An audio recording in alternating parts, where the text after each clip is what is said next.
Welcome back to this third video in the 11th lecture of Covidenomics. In this third video, we're going to continue on where we left off in the second video. We're going to continue talking all about testing. So in the last video, we looked at testing in general for the presence of a virus, and we noted that tests have different degrees of accuracy. We noted that the medical profession talks about the sensitivity and specificity of the tests.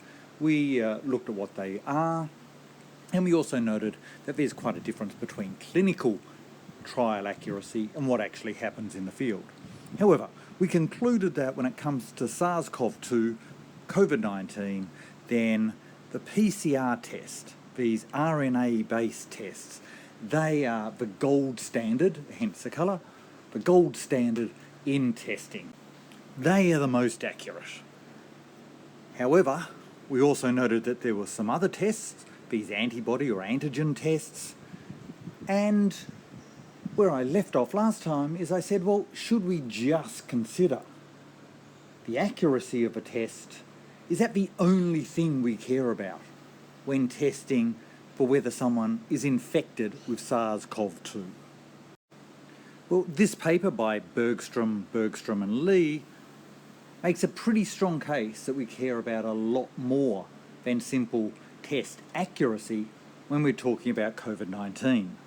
To understand their reasoning, it's worth going back to the SARS epidemic of the early 2000s. This epidemic, which occurred in 2002-2003, was caused by the SARS-CoV virus, SARS, Severe Acute Respiratory Syndrome. And the CoV, well, this is another coronavirus. So the SARS epidemic was caused by a coronavirus. The MERS, or Middle East Respiratory Syndrome epidemic, was caused by a coronavirus, and COVID-19 is caused by a coronavirus. The current virus is SARS-CoV-2. This earlier SARS epidemic involved a virus that is much deadlier than the current coronavirus, SARS-CoV-2. Unlike SARS-CoV-2, SARS-CoV had a very high fatality rate. So the World Health Organization estimated that the overall fatality rate for SARS was around 14 to 15%. Now, maybe that's on the high side, and maybe the number was only around 10%, but that's probably about 10 times more risky in terms of death than SARS-CoV-2. So why didn't we have a worldwide SARS pandemic that shut down economies as we have for SARS-CoV-2? Well, the reason is that this earlier SARS-CoV virus gave you warning as to when an individual was going to be infectious. If you caught the SARS virus, then you started to show symptoms before you were infectious. So having a regime in place where you were checking people for symptoms very regularly, isolating people who showed any symptoms, and making sure that they couldn't pass the virus on to anyone else, meant that SARS spread was limited and the death rate overall was very low. In contrast, SARS-CoV-2 has the situation where a person can be infectious for around 2 to 3 days before they start showing symptoms. And there are some people who are asymptomatic but infectious. They never show symptoms, but they can infect others with SARS-CoV-2. So whilst the original SARS virus gave us a nice warning about when it was going to be infectious and to try and kill people, SARS-CoV-2 does the exact opposite. That's why testing is so much more important for SARS-CoV-2.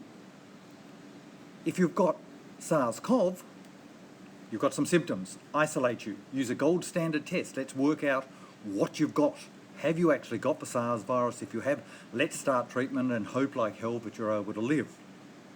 With SARS-CoV-2, you've got to test before people start showing symptoms. Otherwise, they've been passing on the virus for a couple of days before you even have a chance to catch them. So that testing and the speed of testing and the ease of testing become really, really important for the current coronavirus pandemic. What you want to be able to do is test a lot of people, including a lot of people who don't show any symptoms, very, very fast, get the responses back to them. If they turn out positive, isolate them and perhaps check them again through another test. But it's that process of a quick and dirty test to be able to identify whether people are infectious. That's the key to preventing the spread of the current coronavirus. Bergstrom, and Lee show the importance of getting the test out there quickly. Their modelling involves a virus, such as COVID-19, with an initial reproduction number of 2.5. Remember that the reproduction number reduces as the virus takes its course, because the proportion of the population that are susceptible to the virus tends to fall, so that the effective reproduction number is the number of susceptible people in the population times this beta. Remember the way that we presented this in the earlier videos. The beta is the initial reproduction number because we simply made the length of a period the length of infectiousness. That's not what Bergstrom, and Lie do. So if you're reading their paper, think of this as being their R0 number. Remember that this beta can be thought of as having two parts. The first part is E, which is simply the number of people you expect to interact with whilst you are infectious. And the second bit is P, which is simply the probability that when you interact with somebody whilst you are infectious, you infect them. So beta equals E times P. And as the virus progresses, the number of susceptible people in the population, or the proportion of the population who are susceptible, is going to go down. And so whilst this beta is fixed at 2.5, the effective reproduction rate of the virus tends to drop over time. And that's why you hit herd immunity threshold when the effective reproduction number gets down to 1. And then after it gets below 1, as more and more people have had the virus, there's fewer susceptible people in the population, that's when the virus starts to die out. So remember, the aim, the objective here, is to get this effective reproduction number less than 1. So far we've been thinking about, well, how do we do that? And we've been manipulating either E, how many people does an infectious person interact with, or P, the probability of infection. Because if you can get those down, you can get this beta down, and you can get the effective reproduction number down.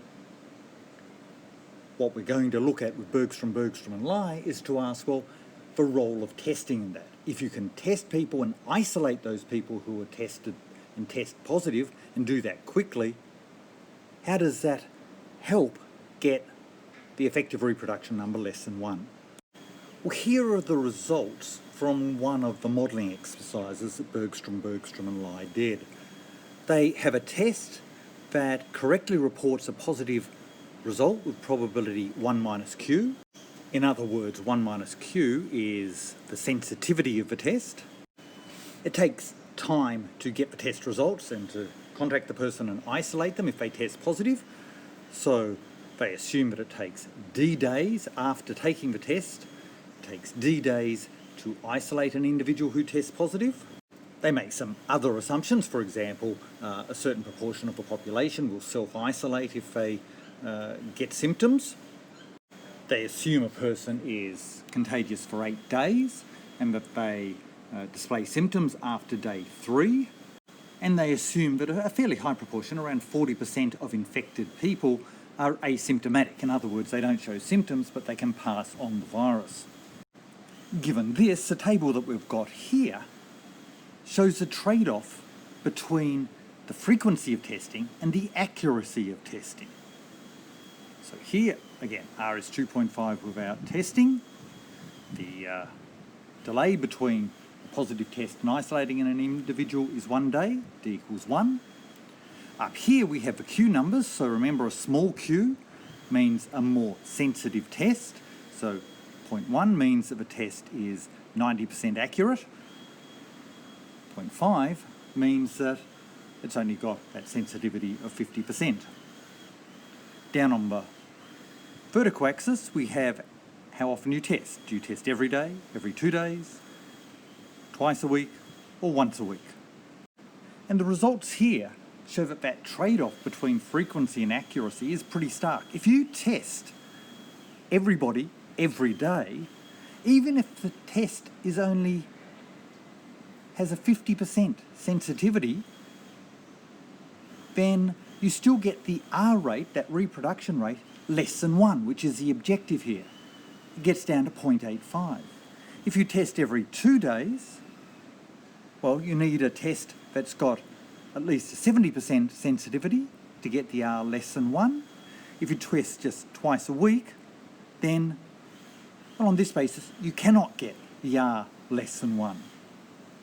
So what this shows is that at least on the parameters that they use in their modelling, you want very, very frequent testing. And that you can have a very accurate test, you can have a test with a high degree of sensitivity, but if you're only using that test twice or even once a week, you're not going to get that reproduction number down to be less than 1. And in this second table, they take a test where Q is equal to 0.3, in other words the sensitivity is 0.7, and they look at the trade-off between how often you test and the delay between the test and isolating a person who tests positive. And again, the results are pretty stark.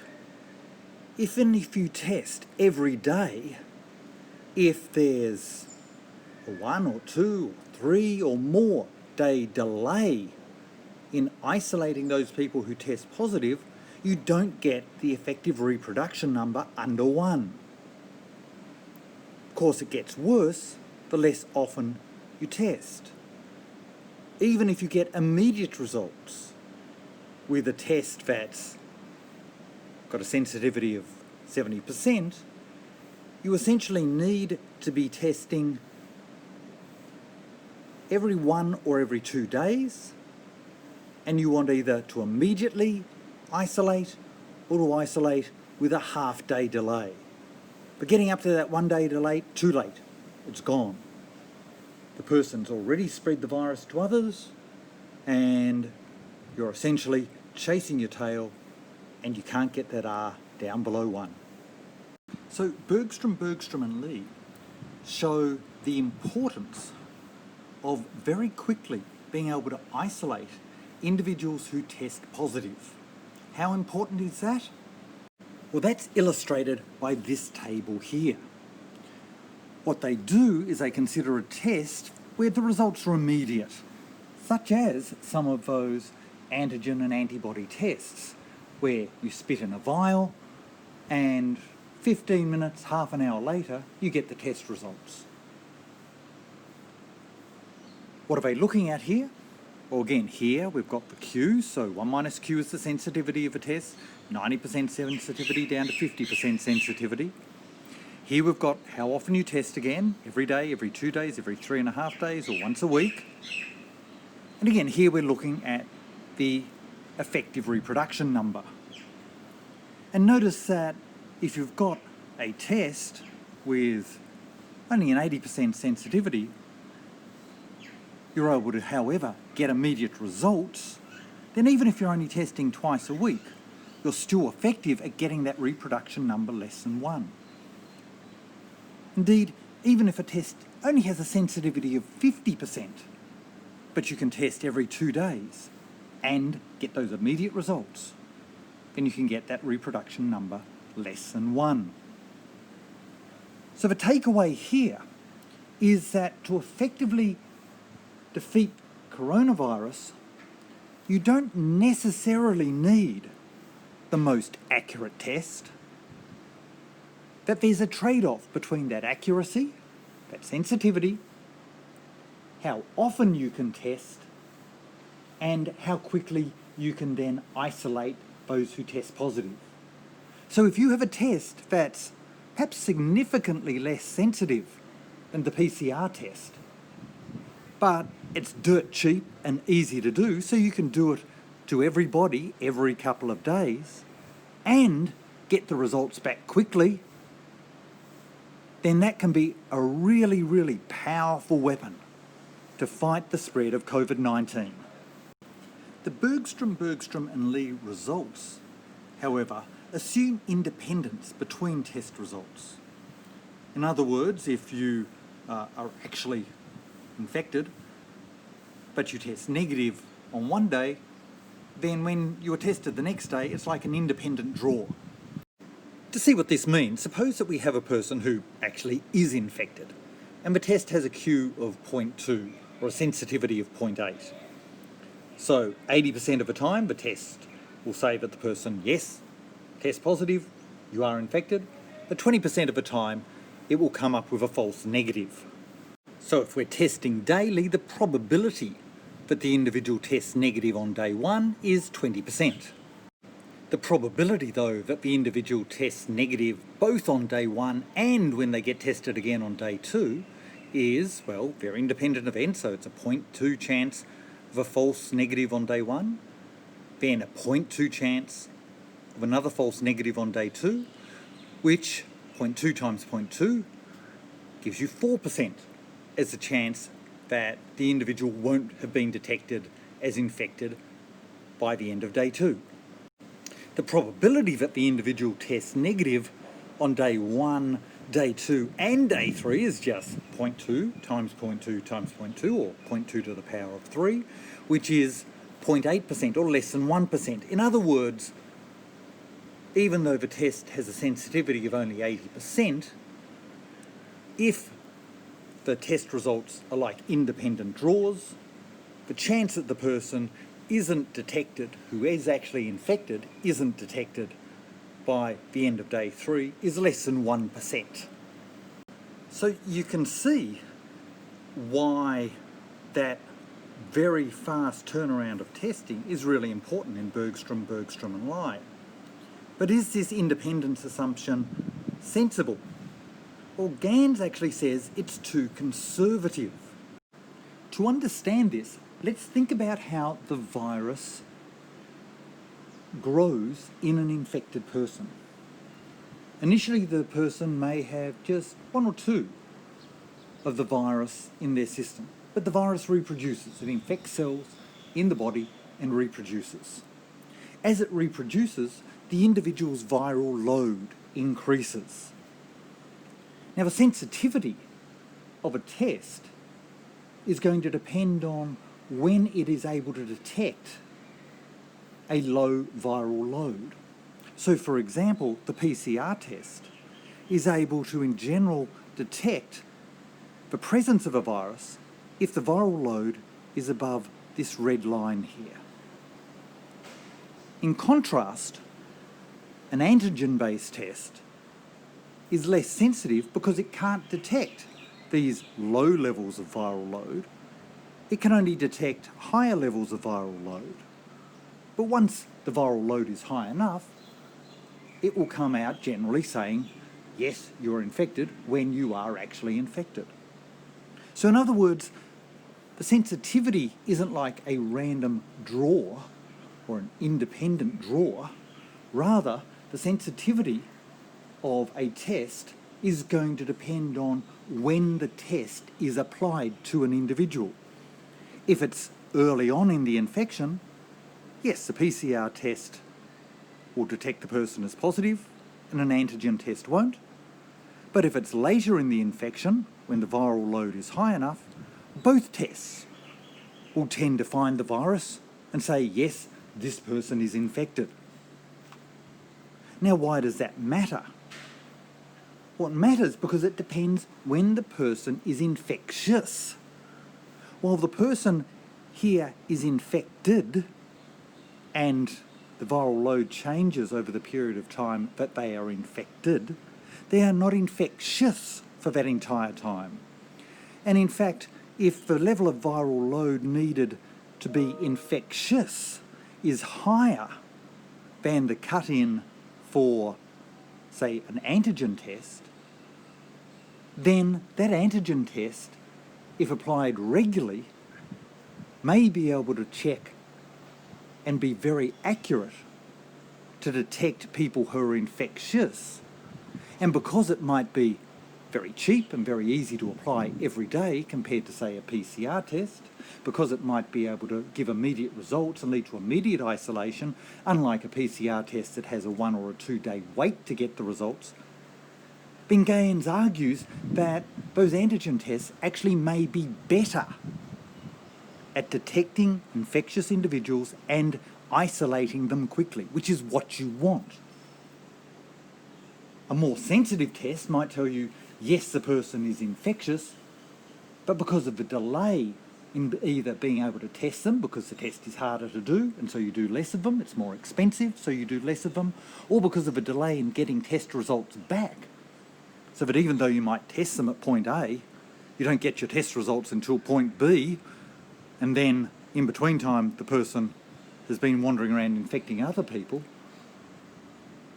If there's a delay in getting those test results back, that may mean that the more sensitive test is actually a less useful test for testing and isolating individuals with COVID-19. Now, I don't want to get into the debate on exactly what the level of sensitivity of different tests are at different stages of a virus in an individual. That's well and truly beyond my limited epidemiological knowledge. I'm an economist, remember, not an epidemiologist. It's an interesting point, it's an interesting debate. However, I don't think we need to go down that far, because what the evidence has shown is that at a minimum, these cheap, very quick, very simple tests, the antigen type tests, the saliva type tests, even though they're not as sensitive as the PCR test, are likely to be a very practical alternative to and adjunct to the more expensive, slower and more difficult PCR tests. So, for example, Bergstrom and Lai suggests that in opening up universities, an easy way of doing it is just to require that once a day, before the students can come onto the campus, they take a saliva test. They test negative, they get to go onto the campus. They test positive, they have to isolate, and they get offered support whilst isolating. Because after all, you want to make sure that individuals don't have an incentive to say, oh, I don't want to get the test because I really don't want to know if I'm positive or not. We could take that further. You could imagine a situation where you say, okay, we're going to reopen shopping centres, but the rule is that you have to have a particular app on your phone. The app will register if you've been tested and tested negative that day, and you need to show that before you can enter a retail shopping centre. And perhaps there's 5 or 6 testing centres in the car park of that shopping centre. If you can get the test results back within 10 or 15 minutes, many people would be quite happy to put up with that small delay with a non-difficult, a non-interventionist type test, such as a saliva test, rather than having something shoved up your nose. Many people would be willing to do that to be able to get back into the shopping centre, get back into everyday life.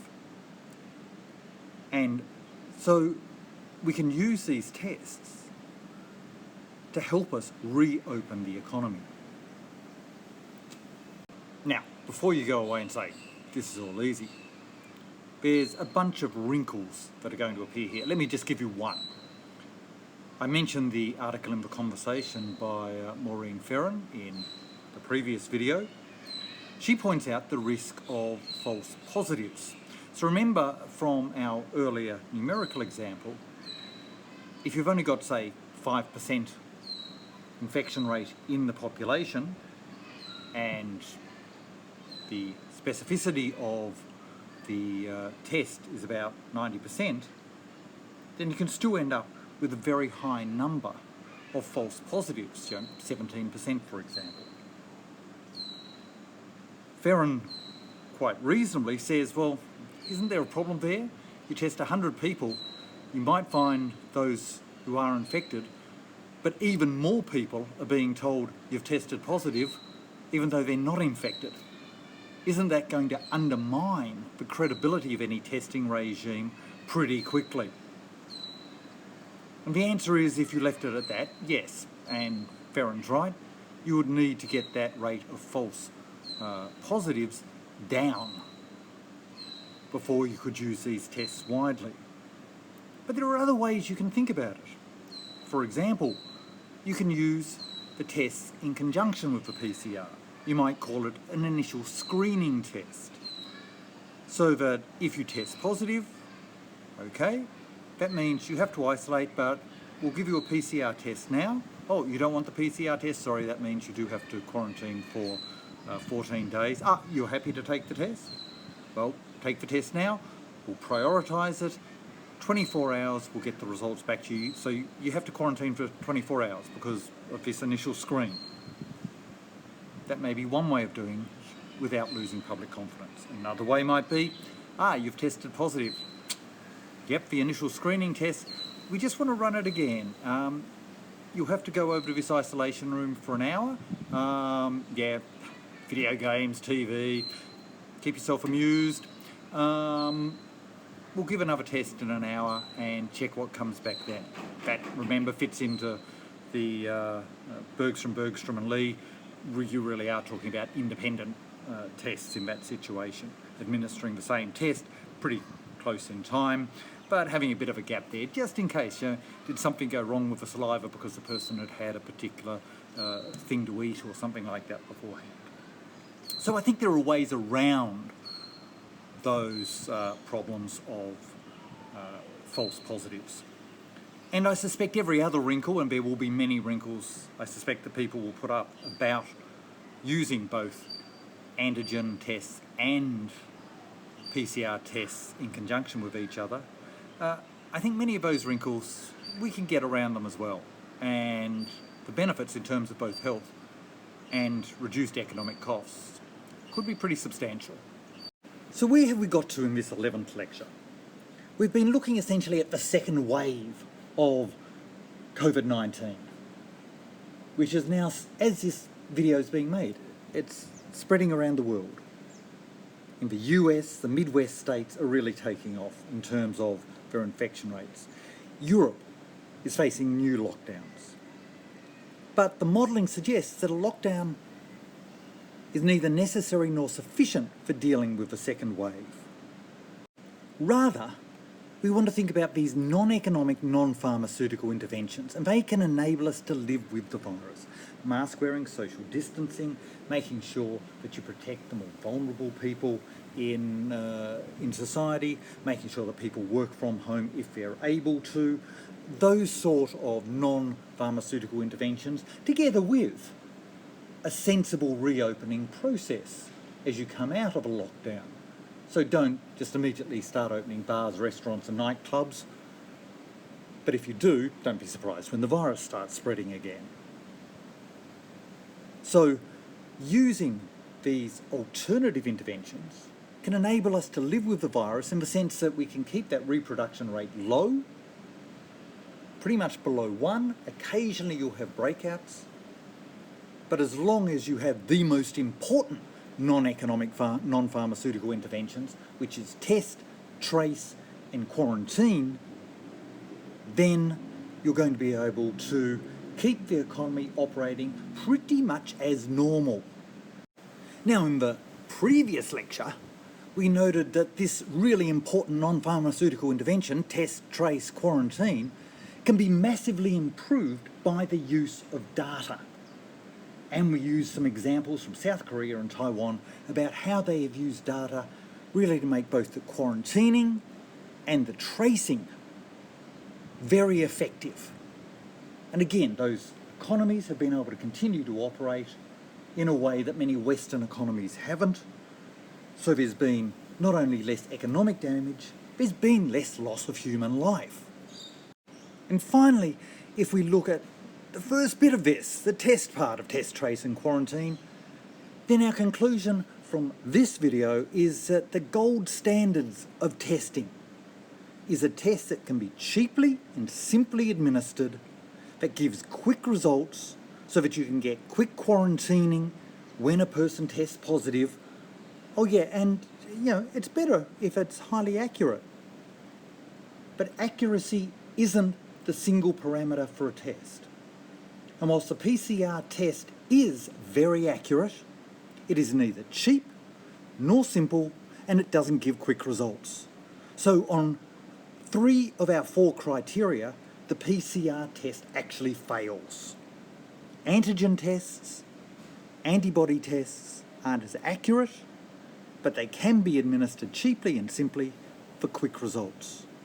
So at a minimum, we want to make sure we're using all of the tests that are available to us to deal with COVID-19. I was talking about these results with some colleagues just yesterday, and they said to me, well, that's all great, Stephen, but surely governments know this. Why aren't we seeing the sort of programs that the literature has suggested, these mass testing programs? Why aren't universities, for example, opening up with the guarantee they'll test every student every day? Or shopping centres doing the same thing? What's missing here? Well, it seems like the literature has suggested a pretty strong approach to the path out of lockdown and the path to deal with the second wave with minimum economic cost and minimum health cost. Yes, it's going to involve mask wearing. Yes, it's going to involve social distancing. Yes, some businesses are going to remain closed, and damn, you're going to get sick of that daily test. But why isn't anyone doing it? Why are governments so reluctant to go down this path? In the next and final video in this series, I want to ask why governments may, once they take a path, say of going down lockdowns, why they may want to say, no, we're sticking with it, even if the evidence suggests that a better path exists. But that's for the next video. Talk to you then.